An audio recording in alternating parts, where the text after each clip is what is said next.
This episode of Innovating Leadership, Co-Creating Our Future is sponsored by WBEX. The 13th annual WBEX Pre-Summit by Coaching.com is now live. This event offers 40 live virtual sessions over the course of 3 weeks from top thought leaders in coaching and attracts 30,000 coaches, managers, and HR leaders each year. Information at Coaching.com.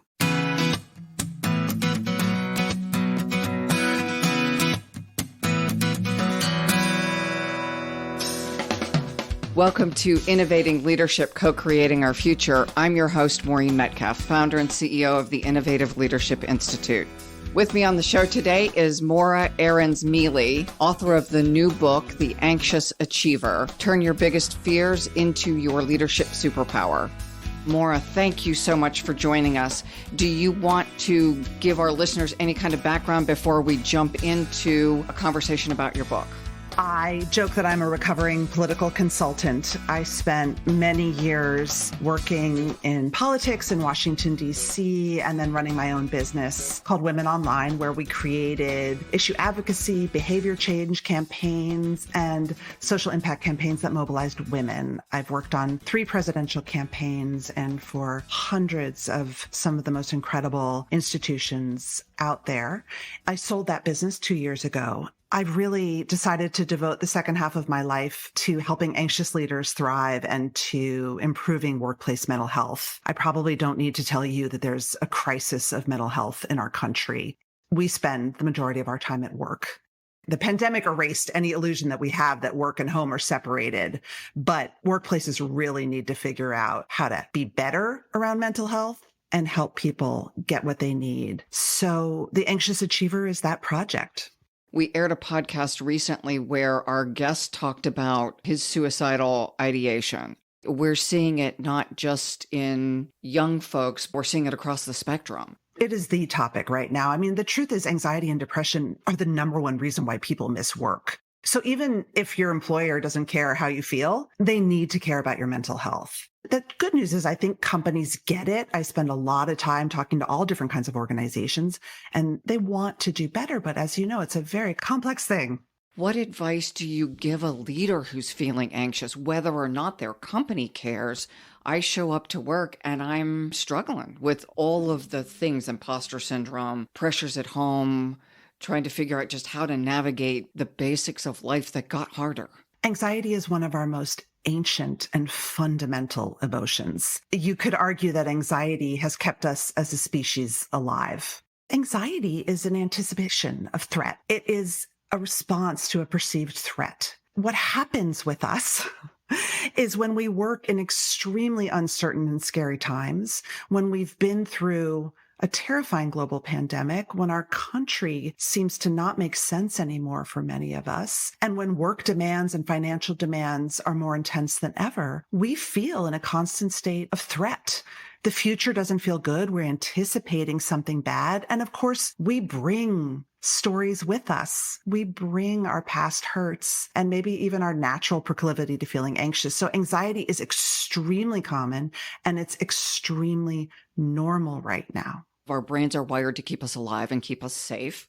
How do we help people modulate the thing that keeps us safe and alive with not throwing us over on the other side of such anxiety that we can't function effectively?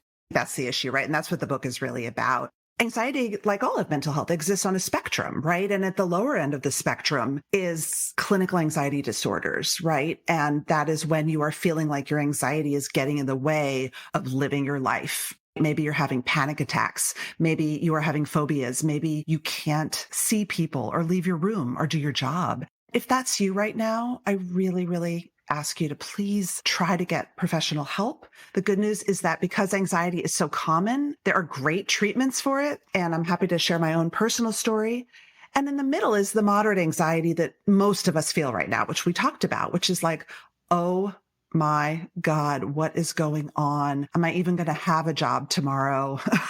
Right? Am I going to be the next one? Am I good enough? All these feelings that happen to us. And at the far end of the spectrum is good anxiety. And not only has anxiety kept us alive, anxiety motivates us. If we learn, we can capture the energy, the focus, the drive that anxiety provides, and we can use it. And that takes work and it takes skill. So I think it's really important for people to understand the full spectrum of anxiety and to understand that various treatments are out there no matter how your anxiety shows up.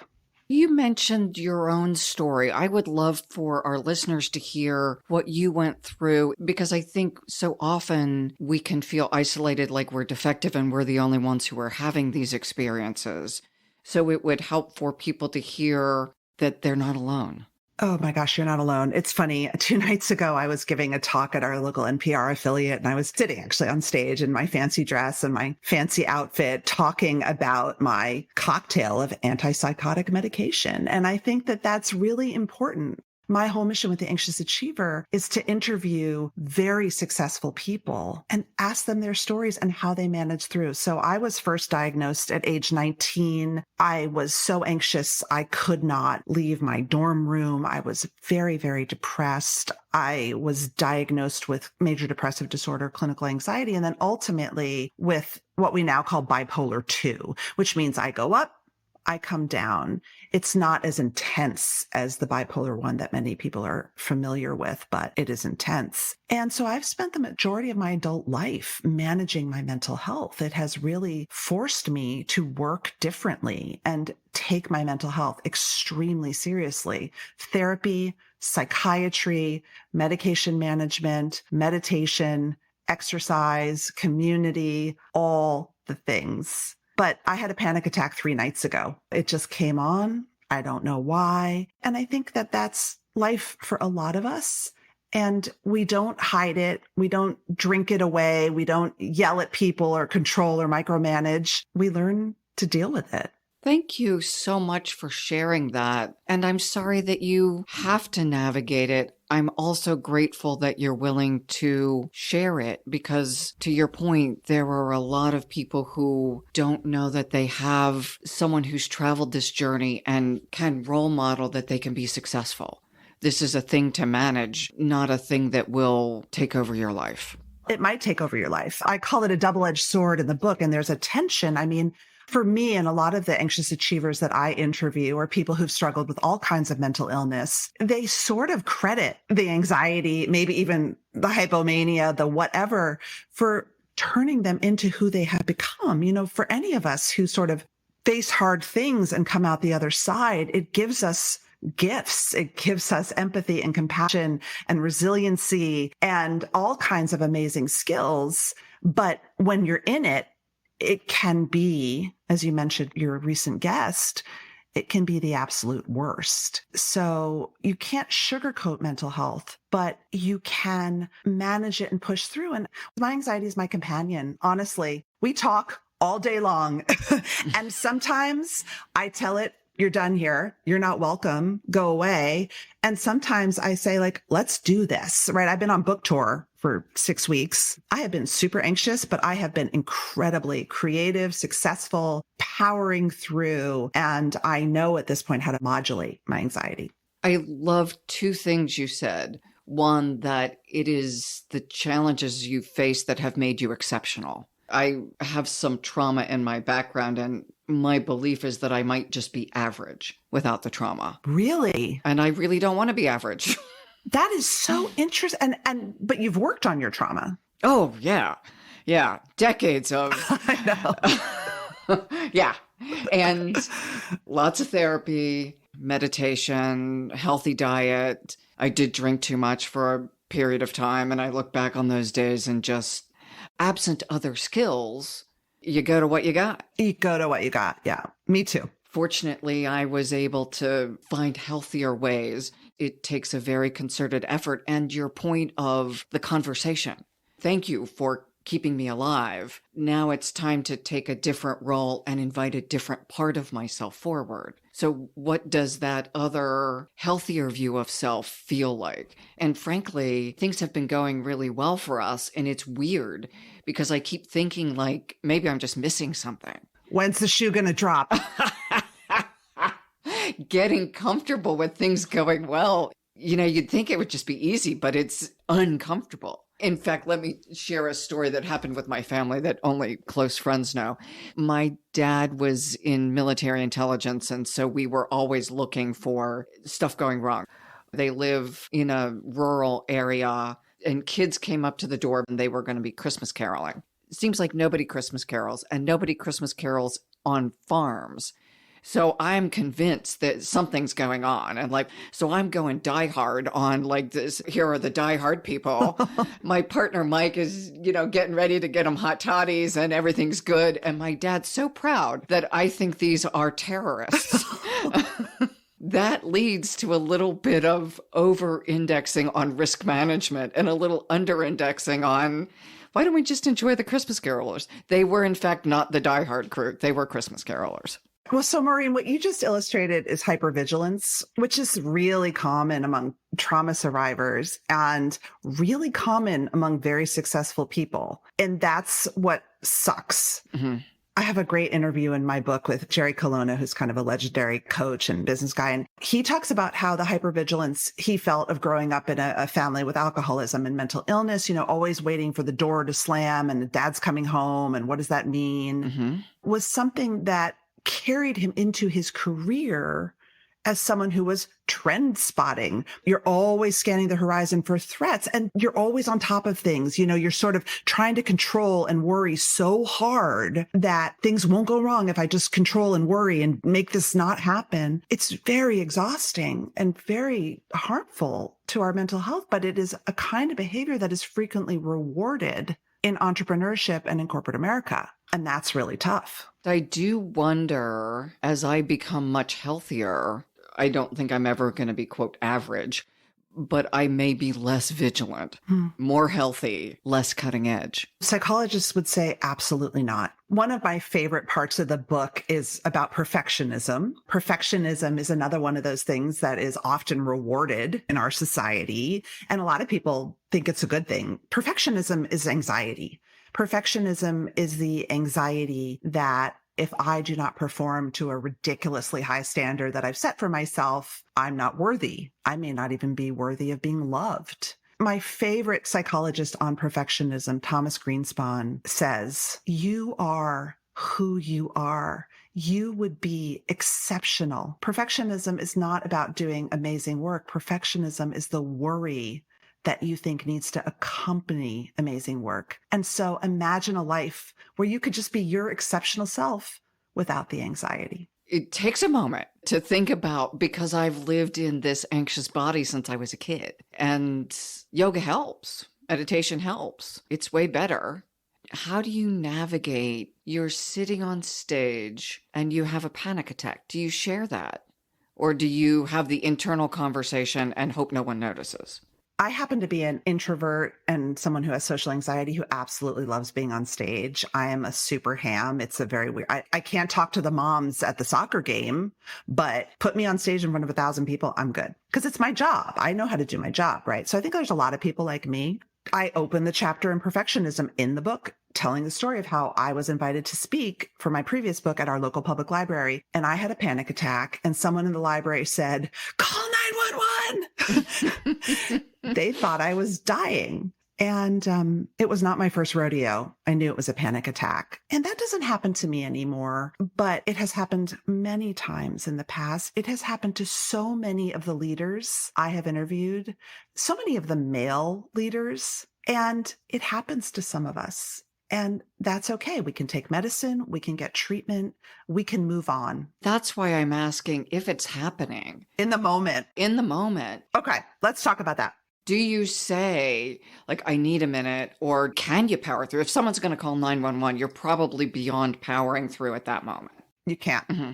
And I should say I'm not a doctor and I'm not a scientist, but I'm going to explain this as best I can. And anyone who has been flooded with anxiety knows how this feels. When we are flooded with anxiety and our body enters a physical, almost shock-like state, all the cognitive behavioral therapy in the world, all of the tricks that you've got is not going to work. And so if this is you, and it could happen in a meeting, I've had it happen to me in a negotiation, you need to take a minute. And as my friend Moshe Cohen calls it, slow down time. You need to slow down time. And how you can do this, depending on the severity of your attack, is to breathe and try to breathe into your belly. Now, if your chest is that tight, you could focus on your heart, connect to your heart, and try to breathe in and exhale as long as you can, because you're calming your parasympathetic nervous system. Sometimes you need to move. Sometimes you might need to lie down and put your head between your knees. So it's important to try to ask for what you need. But if the panic attack isn't that bad, just breathing and slowing down time, as Moshe says, might be okay. And here's the best trick that he has. This is not my idea, but I'm going to share it with you. If you're in a negotiation and this is happening, which is super common, or you're in a conversation, or even if you're presenting, throw a question out to the other side. Let them talk while you try to get it together, or ask for a break. That is okay. I realize when I'm facilitating, there are times my eyes go shut and it looks like I'm having a narcoleptic attack or something. And I do breathe, hope no one notices, and try to make it through that moment. And I hadn't thought of it being panic, but I wonder if it is. It's a physical response. It's a physical response, but it's also because you care, because you want to do great for your clients. My friend Lindsay Pollack, who's a fabulous and famous public speaker, said, the audience is rooting for you. And so it's important to remember that even if you have a wobble, they're there for you. They want you to do a good job. And frankly, she says they're relieved it's not them up there too. So one of my biggest anxiety hacks is turning down the temperature. A lot of us anxious achievers, we put so much emotion and weight in the outcome. We put the stakes up so high that sometimes just turning down the temperature can be super helpful. It is always about care. I want my clients, whether it's a speaking situation or an intense facilitation session where we're navigating some big challenge, I want them to have a positive outcome. Yep. In the midst of a high conflict situation, it is possible to have a pretty bad outcome. It's absolutely possible, right? And that's another challenge, is how do we deal with conflict when we are so emotionally invested and we feel it is our responsibility? Mm-hmm. I feel like that's a huge life and leadership skill. Let me test my hypothesis that the same tools, that the turning down the temperature and maybe even saying, this is a really tough spot right now and I'm feeling it and I want to navigate forward with care. So what you just illustrated is the famous leadership duo, peanut butter jelly, of warmth and competence, right? Okay. What Amy Cuddy has studied, and Matthew Neff to a great extent, is you were warm and you were vulnerable and you acknowledged the anxiety in the room, which is really important because anxiety is super contagious. But you showed that you were holding the environment and that you were competent, you were trustworthy. And that's what people want. That's beautiful. Yeah, because it is always an expression of care at its core. And my assumption is people who are feeling anxious, you've said it's about performance and probably some imposter syndrome and all the soup of negative emotions mixed in with the performance anxiety is I want a good outcome for the precious souls who are in front of me. It's also a habit. That's the thing that's very interesting, right? Is I talk about getting stuck in thought traps, and thought traps are an old concept from cognitive behavioral therapy. But, a lot of us go to that imposter syndrome, people pleaser, overwork space because that's what we've been doing since we were kids. And we don't know how to do anything else. We can replace that habit with something that is, again, a little bit less high stakes. How do you replace the habit? A simple way to really think about it is that you're stimulated, you're triggered, you're activated. It's a high stakes room. You care. Your clients are in conflict. You're anxious. Your go-to might be to take it all on and to say, like, this is all in my hands. That's emotional reasoning. It's a really common thought trap. And what you could do is just literally replace that thought with, this is an anxious room. I'm anxious. I'm a trained professional and I'm going to do the best that I can. I love that, acknowledging that it's an anxious room because I'm feeling it. Yeah, they are too. Probably more than I am. And they're not always whoever the they is, especially if it's in a conflict negotiation. They may not be naming it because they're so focused on whatever their right outcome is. They may not be naming it because they may not feel that it's anxiety. Mm-hmm. We act out a lot of anxious behaviors through micromanaging, through controlling, through always having to be right. And there's gender stuff here and race. I mean, all the systemic layers are here, depending on how we've been conditioned or how we've grown up or how our mental health literacy is. That's what we do, and we don't connect that to our emotions. I'm just thinking of how impactful you said calming the parasympathetic system with a deep breath. And that being probably the core, if I can do nothing else, it's take a deep breath. And for me, a cup of coffee. That's the habit. The caffeine may not be solving my problem. That's a great habit. That's a great habit because you're slowing down time, you're centering yourself. I mean, see, look, I'm drinking water now. You do hundreds of book tours. What are the couple of things that you want to absolutely make sure our listeners walk away from this conversation? I want them to know that anxiety is normal, part of life, definitely part of leadership. As people get further and further in their careers, imposter feelings get greater. Mm-hmm. Anxiety is something that every leader deals with. Now, the scope of that anxiety is different for every person based on their temperament and all the things. I want them to understand that anxiety is trying to tell them something. Anxiety is trying to tell you something.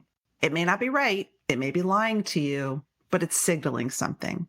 Often thoughts are miscues, to your point, that I may have an anxiety that I'm not good enough, and I'm walking into something I've done 100 or 1,000 times. That's a miscue.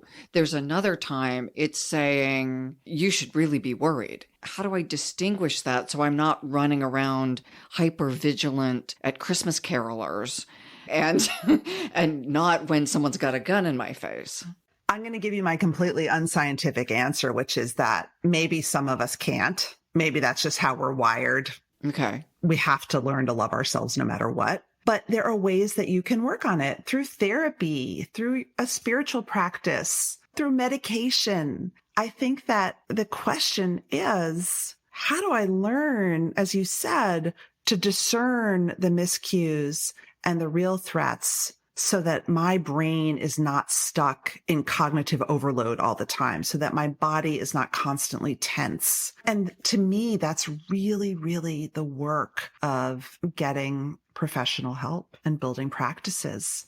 One of the stats, and we use this in our resilience course, is 5 minutes of negative thinking causes 6 hours of physiological impact. Wow. So if I'm anxious, that flood of cortisol and adrenaline, that cocktail is flooding into my physiology. And so it's in part a physiological management process, at least for me. Yeah.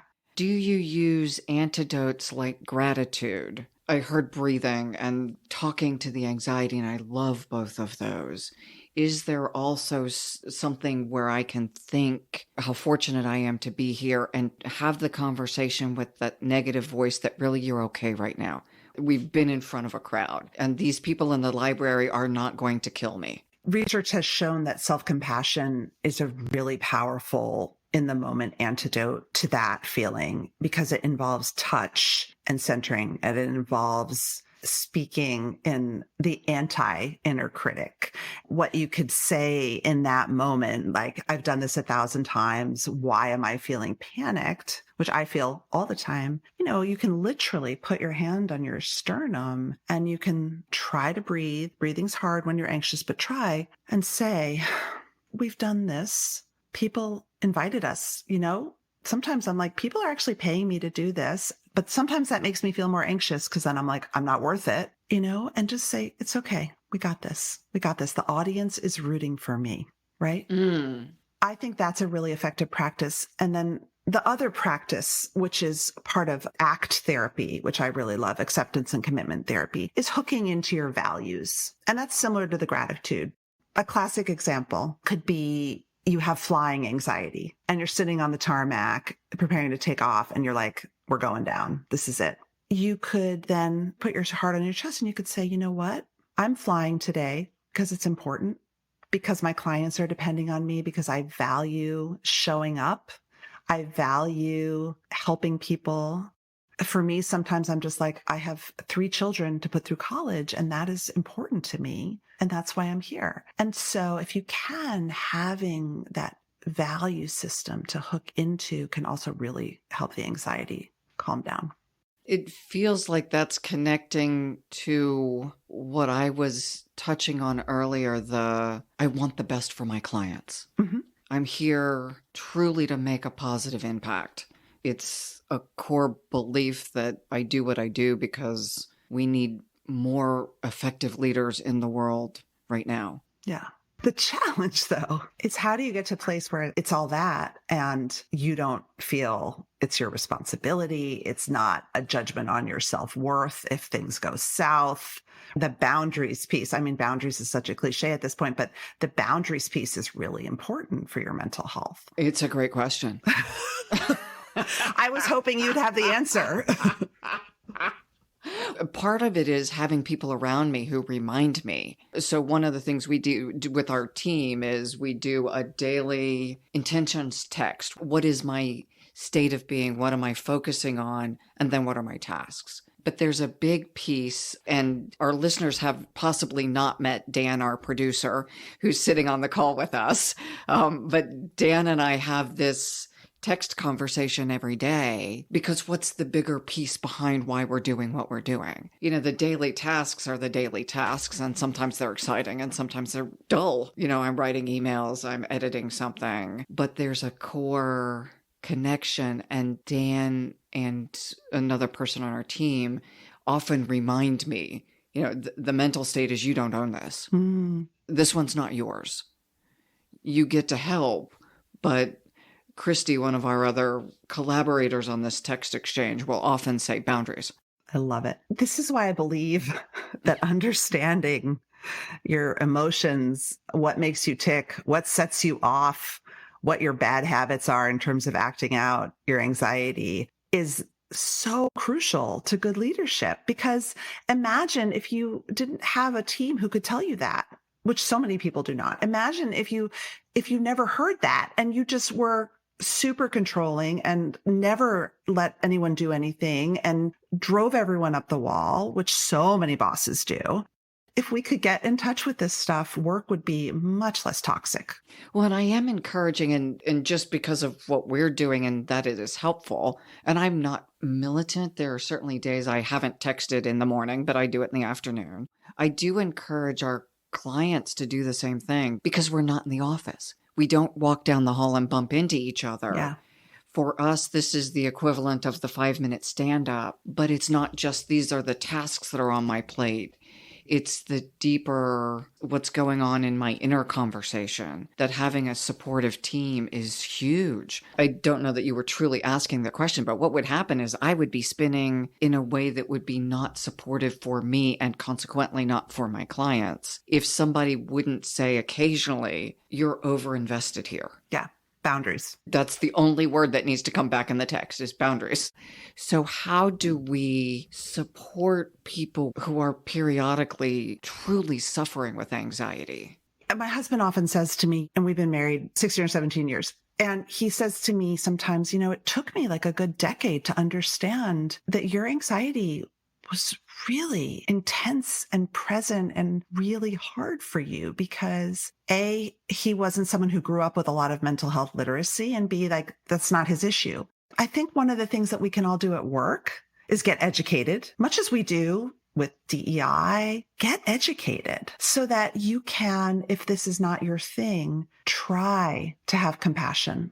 And then at work, it's really, really important to have a conversation in the organization about this. Try to do the best you can in supporting people with benefits, with access, and really try to think about mentally healthy management practices, which, spoiler alert, are the same management practices that are going to make people happy no matter what, because of course our mental health and our work are so deeply intertwined. Your podcast, you interview people who share their stories, right? Mm-hmm. So I would strongly encourage people to listen to the stories. I realize there's a difference between I hear someone talk about it and I experience it. but it seems like listening to you would be almost a required study, not just reading the book. It's one thing to hear President whomever was anxious. It's another to hear my next door neighbor's also anxious. Yeah. How do I walk through the world post-COVID where we're seeing people shooting each other on the interstate in Columbus, Ohio? That used to happen in DC and LA, not Columbus, Ohio. How do we help people de-escalate? Because often that one extra thing they got cut off in traffic is now thrown them over the edge, or someone cut in line in the grocery store. And that used to be annoying, but not grounds for bad behavior. It's really rampant. We are a country in crisis. My podcast is actually taught in business schools and it's homework. I had a friend who said, my therapist assigned me your podcast. The point is that we need to tap into our common humanity, and we're so bad at that. The second half of your term, anxious achiever, achievers are just rushing through the day just to get the stuff done. I've got more to do than I have hours in the day. And it would be nice if I could take time to slow down and understand. But that means I'm either giving up an hour of sleep or something, or I have to figure out how to multitask and listen in the shower. So there's also a value of compassion and humanity that seems so crucial as we're sharing neighborhoods and highways and communities with ourselves first and our families, and then with the precious souls who are also struggling. And we don't always take time to take a breath and think, I wonder what they're going through. Instead, we say, that idiot, I wish they would speed up on the highway. Not they're also dealing with a child in the back seat who's screaming. Absolutely. Maura, thank you so much. Where would people find your podcast, find your books, learn more about you and your work? You can find my podcast wherever you listen to your podcasts. You can get my book wherever you get your books. So the name of your podcast is The Anxious Achiever. And the name of my book is The Anxious Achiever. And if you want to ask me a question or connect with me, just come find me on LinkedIn. I promise I'll write you back. Beautiful. Thank you. Thank you. Thank you. In a time of mental health issues, this is so crucial. Thanks, Maureen. And to our listeners, please take care of yourself.